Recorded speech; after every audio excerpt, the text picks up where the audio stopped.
Hello students, आज हम पढ़ेंगे क्लास 11th की यूनिट फर्स्ट, जिसका नाम है some basic concepts of chemistry. इस यूनिट में हम कुछ कॉन्सेप्ट्स पढ़ेंगे केमिस्ट्री के और हमारी डेली लाइफ में क्या क्या पर्पसेस है केमिस्ट्री का वो हम पढ़ेंगे। तो उसमें सबसे पहले हमें पता होना चाहिए how can we define chemistry. Chemistry होता क्या है? Chemistry is the science of molecules and their transformation. Chemistry क्या है? मॉलिक्यूल्स की साइंस है और उनका ट्रांसफॉर्मेशन मीन्स वन मॉलिक्यूल दूसरे मॉलिक्यूल में कैसे ट्रांसफॉर्म होता है, that we study in chemistry. Now chemistry deals with composition, structure and properties of matter. कोई भी मैटर क्या होता है? Anything which occupies space and have volume and mass, that is matter. तो मैटर के क्या क्या कंपोजिशन है मैटर की? कोई चीज किस चीज की बनी है, मैटर का स्ट्रक्चर क्या है, मैटर की प्रॉपर्टीज क्या है, वो सब हम पढ़ते हैं केमिस्ट्री में। Okay, now some constituents of matter. अब हमारे मैटर में कुछ कॉन्स्टिट्यूएंट्स होते हैं, तो हम कैसे पढ़ेंगे कि उसमें क्या क्या है। उसको डिफरेंशिएट किया गया है कॉन्स्टिट्यूएंट्स ऑफ मैटर को एटम्स में और मॉलिक्यूल्स में। ठीक, एटम क्या है? आपका स्मॉलेस्ट कॉन्स्टिट्यूएंट ऑफ मैटर है, और मॉलिक्यूल्स क्या है? जब एटम को कंबाइन करते हैं तब मॉलिक्यूल्स बनते हैं। Okay, now some chemical principles are important in diverse areas like. अब कुछ हमारे एरियाज हैं लाइफ के जहां पर केमिकल प्रिंसिपल्स का यूज करते हैं हम डेली लाइफ में या अपनी लाइफ को इम्प्रूव करने के लिए। First one is weather patterns. Weather पता लगाने के लिए भी केमिकल प्रिंसिपल्स का इस्तेमाल किया जाता है। फंक्शनिंग ऑफ ब्रेन, ब्रेन हमारा फंक्शन करता है तब केमिकल सब्सटेंसेस उसमें इन्वॉल्व होते हैं, तो केमिकल प्रिंसिपल्स का हम इस्तेमाल करते हैं फंक्शनिंग ऑफ ब्रेन पता करने में। Then operation of a computer, computer के ऑपरेशंस में भी केमिकल प्रिंसिपल्स का यूज किया जाता है। Then chemical industries, chemical industries में बहुत सारी चीजों को मैन्युफैक्चर करने के लिए भी केमिकल प्रिंसिपल्स का यूज किया जाता है। ओके, क्या है केमिकल इंडस्ट्रीज? कुछ केमिकल इंडस्ट्रीज हैं जहां हम केमिकल प्रिंसिपल्स का यूज करते हैं। Number one, super conducting ceramics. Super conducting ceramics, optical fibres, optical fibre के फॉर्मेशन में, फर्टिलाइजर्स बनने में, एल्कलीज के फॉर्मेशन में, एसिड्स बनाने के लिए, सॉल्ट्स के लिए, डाइज के लिए, पॉलीमर्स के लिए, ड्रग्स के लिए, पेस्टिसाइड्स के लिए। Then soaps, detergents, metals, alloys, inorganic chemicals, organic chemicals, insecticides. These are the chemical industries. Okay. Now cancer therapy drug. एक ड्रग है कैंसर थेरेपी जो कैंसर की थेरेपी के लिए इस्तेमाल होती है, that is सिस्प्लेटिन। और दूसरी ड्रग का नाम है टैक्सोल।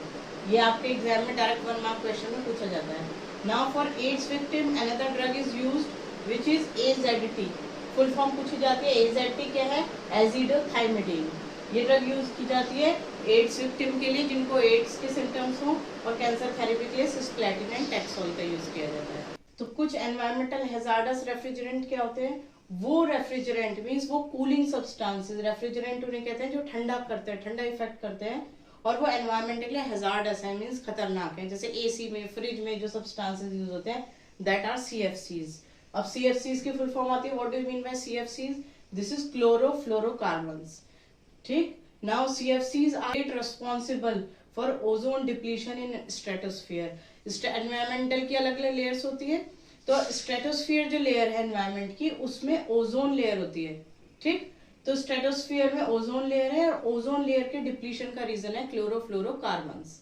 ओजोन होल जो हो रहा है that is due to chlorofluorocarbons. ठीक है, एटमॉस्फेयर की लेयर्स आपको पता होनी चाहिए, stratosphere, mesosphere, exosphere, thermosphere. Now greenhouse gases. अब आपने ग्रीन हाउस इफेक्ट के बारे में सुना होगा, warming of the environment due to the presence of more and more methane and carbon dioxide in the environment, this is called greenhouse effect. और greenhouse effect का हम इस्तेमाल भी करते हैं कुछ प्लांट्स को ग्रो करने के लिए। क्या करते हैं? ग्लास का हाउस बनाते हैं और उसके अंदर पौधे रख देते हैं। क्यों? क्योंकि सन की जो रेज होती हैं वो ग्लास के अंदर इजिली आ तो जाती है, इंफ्रारेड रेडिएशंस जो वार्म कॉज करती हैं, हीट करती हैं, लेकिन वो वापस बाहर जाने में इतना इजीली एस्केप नहीं कर पाते हैं। इसलिए आपकी गाड़ी के जब शीशे बंद होते हैं तो गाड़ी अंदर से उबलने लगती है, that is due to the heat radiations of sun. Okay, infrared radiations की वजह से होता है। तो यहाँ पर भी आपका क्या है? Green house gases. Green house gases कौन कौन सी है? मीथेन और कार्बन डाइऑक्साइड, इन दोनों की वजह से ग्रीन हाउस इफेक्ट कॉज होता है। Now matter, what do you mean bye matter? How can you define matter? Anything which has mass and occupy space. कोई भी चीज जिसमें अपना कोई मास होता है और उसे रखने के लिए जगह चाहिए, that is matter. This marker is matter. इसका अपना कोई मास है और इसको रखने के लिए कुछ ना कुछ स्पेस की जरूरत पड़ेगी। Now matter exist in 3 physical states. Matter की 3 फिजिकल स्टेट्स होती है, मैटर 3 फिजिकल स्टेट्स में एग्जिस्ट करता है। solid, liquid and gas. Okay, there are three states of matter. Number one, solid, then liquid, then gas. Now we have to know how we can define solid, liquid and gas. तो solids क्या होते हैं? In solid, particles are held very close to each other in an orderly fashion. Solid में particles बहुत closely held होते हैं और in a orderly fashion means एक order में arrange होते हैं. ठीक? Now there is not much freedom of movement. उनके particles की movement easily नहीं हो सकती है. Now liquid में क्या है? Particles are close to each other but they can move around. Liquids में particle पास तो होते हैं लेकिन वो आपस में मूव कर सकते हैं आसपास. ठीक है. नाउ गैसेस में क्या होता है? Particles are far apart. Particles बहुत दूर दूर होते हैं and their movement is easy and fast. और उनका मूवमेंट बहुत इजीली हो जाता है. जैसे कि हम डीओ को स्प्रे करते हैं रूम में, बहुत जल्दी पूरे रूम में फैल जाता है because their particles are far apart. Particles बहुत दूर दूर होते हैं गैसेस में और उनका मूवमेंट बहुत इजीली और फास्टली हो जाता है. ठीक है. ये आपकी डेफिनेशन होगी सॉलिड, लिक्विड एंड गैस की. अब क्या है सॉलिड में और लिक्विड में और गैसेस में हमने बताया कि शेप और वॉल्यूम में क्या डिफरेंस है. देखिए पहले वन बाय वन देखिए. पहले शेप्स का, तो सॉलिड में डेफिनेट शेप होती है, लिक्विड की डेफिनेट शेप नहीं है, गैस की भी डेफिनेट शेप नहीं है. Next is your volume. तो डेफिनेट वॉल्यूम होता है सॉलिड में, लिक्विड में डेफिनेट वॉल्यूम होता है और गैसेस में डेफिनेट वॉल्यूम नहीं होता. लिक्विड्स में क्या होता है? लिक्विड अगर हम सॉलिड को जैसे पेन को किसी बॉक्स में रखें तो ऐसे कि ऐसे मार्कर उस वहीं पर रहेगा बॉक्स में. ये तो है नहीं कि बॉक्स में फैल जाएगा क्योंकि इसके पार्टिकल्स जो है वो ऑर्डरली फैशन में very held close to each other. आज अपने एक दूसरे से बहुत टाइटली उसको हेल्ड किया हुआ. ऐसा नहीं कहीं भी रख दो और फैल जाएंगे. लेकिन लिक्विड में क्या होता है? डेफिनेट वॉल्यूम तो होता है, यानी take the shape of the container. जैसे आपने पानी लिया है, ग्लास में डाला तो ग्लास की शेप में आ जाएगा, बाउल में डाला तो बाउल की शेप में आ जाएगा. क्यों? क्योंकि उसके पार्टिकल पास पास होते तो है लेकिन मूव कर सकते हैं. नाउ गैसेस में क्या होता है? गैसेस मान लीजिए एक कंटेनर है, जैसे कोल्ड ड्रिंक की बोतल है, उसमें CO2 गैस फिल की तो वो पूरी बोतल में फिल हो जाएगी. तो completely occupy the container. Gas जिस भी कंटेनर में हमने फिल की है वो पूरे में फैल जाएगी. हम ये नहीं कह सकते हैं कि वो कंटेनर की शेप ले लेगी. ठीक है. It occupy completely the whole container. Okay बेटा. Three states of matter. जो थ्री स्टेट्स ऑफ मैटर हैं दैट आर इंटरकन्वर्टिबल. जो सॉलिड, लिक्विड एंड गैसेस हमने स्टेट्स पढ़ी है मैटर की, वो तीनों स्टेट्स आपस में इंटरकन्वर्टिबल हैं by changing temperature and pressure. Means एक स्टेट मैटर की को हम दूसरे स्टेट में चेंज कर सकते हैं, दूसरे स्टेट को तीसरी में, और फिर उसको वापस पहले वाली स्टेट में ला सकते हैं. क्या है? मैटर की जो तीनों स्टेट्स हैं आपस में इंटरकन्वर्टिबल है टेम्परेचर और प्रेशर चेंज करने पर. देखिए सॉलिड को हीट करते हैं, लिक्विड बन जाता है. जैसे कि आप वाटर का एग्जाम्पल लीजिए. सॉलिड है, सॉलिड का एग्जाम्पल है आइस. आइस को आपने हीट किया, लिक्विड वाटर बन गया. अब वाटर को आपने हीट किया तो वाटर वेपर्स बन गए, दैट इज गैस. अब गैस वाटर वेपर्स को जब हम कूल करेंगे तो वो लिक्विड बन जाएंगे, वाटर बन गया. और जब वाटर को जब हमने और कूल किया तो फ्रीज हो गया वो और फिर आइस बन गया. ठीक है. तो these three forms are interconvertible. Now classification of matter. Matter का क्लासिफिकेशन हमने कैसे किया है? मैटर का क्लासिफिकेशन हमने किया है, matter can be classified into two types. One is mixture and other is pure substances. अब जो हमारा मिक्सचर है, मिक्सचर के भी टू टाइप्स हैं, homogeneous mixture and heterogeneous mixture. और प्योर सब्सटेंस के टू टाइप्स हैं, एलिमेंट्स एंड कंपाउंड्स. तो हम इनको फर्दर पढ़ेंगे कि होमोजीनियस मिक्सचर किसको कहते हैं, हेट्रोजीनियस मिक्सचर्स कौन से होते हैं, एलिमेंट्स क्या होते हैं और कंपाउंड्स क्या होते हैं. ओके. हाँ जी स्टूडेंट्स, अब क्या है होमोजीनियस मिक्सचर्स. होमोजीनियस मिक्सचर कैसे डिफाइन करेंगे हम, हेट्रोजीनियस मिक्सचर कैसे डिफाइन करेंगे, उनके एग्जांपल्स क्या हैं. Okay. Now come to homogeneous mixture. Homogeneous mixture क्या होते हैं? Components completely mix with each other. Homogeneous mixture के कंपोनेंट कंप्लीटली मिक्स कर जाते हैं एक दूसरे से and its composition is uniform throughout. और उनके कंपोनेंट की कंपोजिशन पूरी जगह एक जैसी होती है. सबसे पहले आप ये समझिए मिक्सचर जिन जिन चीजों से मिलकर बना है वो उसके कंपोनेंट कहलाते हैं. जैसे कि मान लीजिए शुगर डिजॉल्व इन वाटर, तो शुगर को वाटर में डिजॉल्व कर दिया तो बन गया शुगर सॉल्यूशन. शुगर सॉल्यूशन के कंपोनेंट क्या है? शुगर है और वाटर है. तो इसी तरह होमोजीनियस मिक्सचर के कंपोनेंट्स जो है कंप्लीटली मिक्स हो जाते हैं और यूनिफॉर्म होता है थ्रू आउट. सॉल्यूशन सब जगह एक जैसा होता है. एग्जाम्पल क्या आपका शुगर सॉल्यूशन एंड एयर. अगर आप शुगर सॉल्यूशन, शुगर मिक्स करने के बाद जो सॉल्यूशन बना उसको टेस्ट करेंगे तो चाहे आप कंटेनर के बिल्कुल बॉटम से टेस्ट करें या बिल्कुल टॉप से, दोनों जगह से टेस्ट एक जैसा आएगा. Means composition uniform through out. ऐसे एयर है, एयर में क्या है? सब जगह हर गैसेस की percentage almost equal. Now heterogeneous mixture. Heterogeneous mixture कौन से होते हैं? Composition is not uniform through out. जिनमें सब जगह कंपोजिशन एक जैसी नहीं होती पूरे मिक्सचर में, and sometimes different components can be observed, और कभी कभी उसमें कुछ अलग कंपोनेंट्स भी ऑब्जर्व होने को मिलते हैं। जैसे कि एग्जाम्पल है आपका mixture of salt and sugar. अगर हम सॉल्ट और शुगर को मिक्स कर दें तो आपको यूनिफॉर्म थोड़ी दिखेगा, शुगर के क्रिस्टल्स अलग दिखेंगे, सॉल्ट अलग दिखेगा।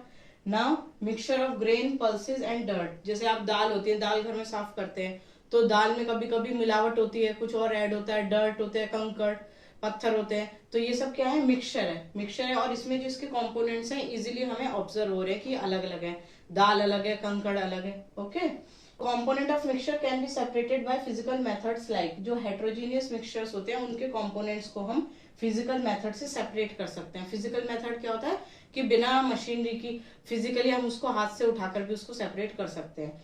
जैसे कि सिंपल आपका सिंपल हैंड पिकिंग हो गया, जैसे दाल साफ करते हैं उसमें से कंकड़ निकाल निकाल के डालते हैं बाहर। फिल्ट्रेशन, छलनी से आप छान लेते हैं, कोई चीज फिल्टर कर लेते हैं। और क्रिस्टलाइजेशन कर देते हैं हम, कुछ चीजों में क्रिस्टल फॉर्मेशन करते हैं, फिर क्रिस्टल्स जो है बॉटम में रह जाते हैं और जो उसका लिक्विड होता है हम उसको डिकेंट कर देते हैं, दूसरे बर्तन में निकाल लेते हैं।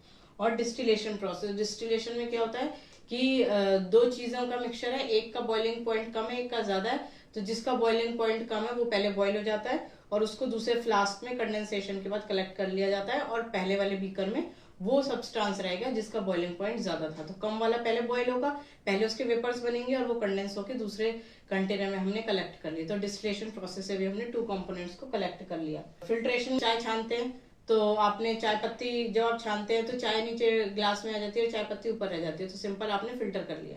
आप फिल्टर पेपर से भी फिल्टर करते हैं कुछ चीजों को, तो ऊपर रेसिड्यू रह जाता है और टेस्ट ट्यूब में बाकी जो है लिक्विड वो आ जाता है। अब स्टूडेंट्स देखिए मिक्सचर क्या होता है। मिक्सचर कंटेन टू और more substance in any ratio.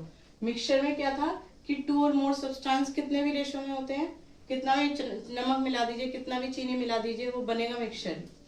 Now अब क्या है आपका प्योर सब्सटेंस। प्योर सब्सटेंस में क्या होता है फिक्स कंपोजिशन। प्योर सब्सटेंस में जो भी चीजें या कंपोनेंट जो हैं वो सब किस में होते हैं, फिक्स कंपोजिशन होती है उनकी कंपोजिशन में डिफरेंस नहीं हो सकता, थोड़ा भी ऊपर नीचे होगा तो कंपाउंड कोई और बन जाएगा, प्योर सब्सटेंस कुछ और बन जाएगा। लेकिन मिक्सचर में ऐसा नहीं होता, उसमें क्या है किसी भी रेशो में हो सकता है, मींस कोई दो चीज मिलाइए, कोई भी ज्यादा कोई भी कम की जा सकती है, लेकिन प्योर सब्सटेंस में ऐसा नहीं होता, फिक्स कंपोजिशन होती है। प्योर सब्सटेंस का एग्जाम्पल क्या है आपका, copper, silver, gold, water and glucose. तो component of pure substance can not be separated by simple physical methods.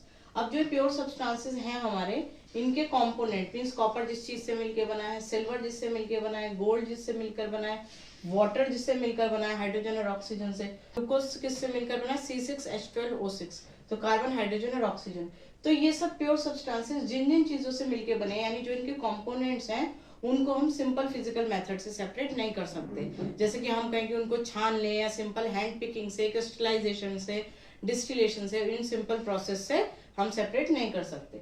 Now pure substances जो है वो टू टाइप्स के होते हैं, जैसे कि आपको पता है मिक्सचर टू टाइप्स के होते हैं, होमोजीनियस और हेट्रोजीनियस। इसी तरह प्योर सब्सटेंसेस भी टू टाइप्स के होते हैं, एलिमेंट्स एंड कंपाउंड्स। तो हम डिफाइन करेंगे what do you mean bye elements. Elements क्या है, consist of only one type of particles. Elements जो है केवल एक ही टाइप के पार्टिकल का बना होता है। दीज में भी एटम्स और मॉलिक्यूल्स, या तो वो एटम्स होंगे सब या वो सब मॉलिक्यूल्स होंगे। एग्जाम्पल क्या आपका, sodium, copper, silver, hydrogen, oxygen. Sodium के सारे एटम एक जैसे होंगे, कॉपर के सारे एटम एक जैसे होंगे, सिल्वर के सारे एटम्स एक जैसे होंगे, ऐसे हाइड्रोजन और ऑक्सीजन सारे एटम्स एक जैसे होंगे। नाउ अब आपका हाइड्रोजन, ऑक्सीजन और नाइट्रोजन कुछ ऐसे एलिमेंट्स हैं जो मॉलिक्यूल की फॉर्म में एग्जिस्ट करते हैं, मींस अकेले नहीं रह सकते, वो एटॉमिक फॉर्म में नहीं रहते हैं, मॉलिक्यूल्स की फॉर्म में रहते हैं। जैसे हाइड्रोजन आपको मिलता है H2 की फॉर्म में, hydrogen gas. Oxygen O2 oxygen gas की फॉर्म में। Nitrogen N2 consist of molecules. तो ये हम कहेंगे मॉलिक्यूल्स क्या होते हैं, जब 2 या 2 से ज्यादा एटम्स मिलते हैं तो मॉलिक्यूल बनता है। तो ये तीनों जो है मॉलिक्यूल की फॉर्म में एग्जिस्ट करते हैं। नाउ कंपाउंड क्या होता है, व्हेन 2 और मोर atoms of different element combines.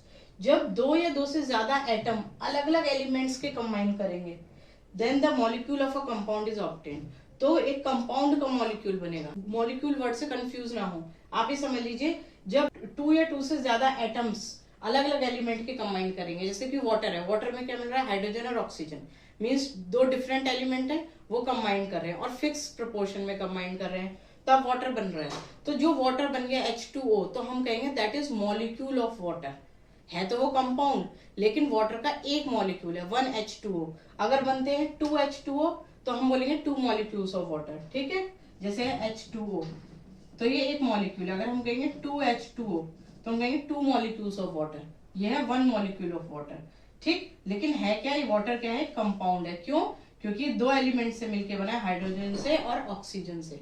ठीक है, तो कंपाउंड्स वही होते हैं जो दो या दो से एटम्स मिलके बनते हैं, और डिफरेंट एलिमेंट्स, अलग अलग एलिमेंट, हाइड्रोजन अलग एलिमेंट है, ऑक्सीजन अलग एलिमेंट है, और जब वो कंबाइन करे फिक्स रेशो में, तो एक कंपाउंड बन गया वाटर। एग्जाम्पल क्या, water, ammonia, carbon dioxide and sugar. ये 4 एग्जाम्पल्स हैं। ठीक है, आप चाहिए देखिए, वाटर क्या है आपका H2O, अमोनिया क्या है आपका NH3, कार्बन डाइऑक्साइड क्या है आपका CO2, और शुगर क्या है आपका C6H12 और O6। ओके।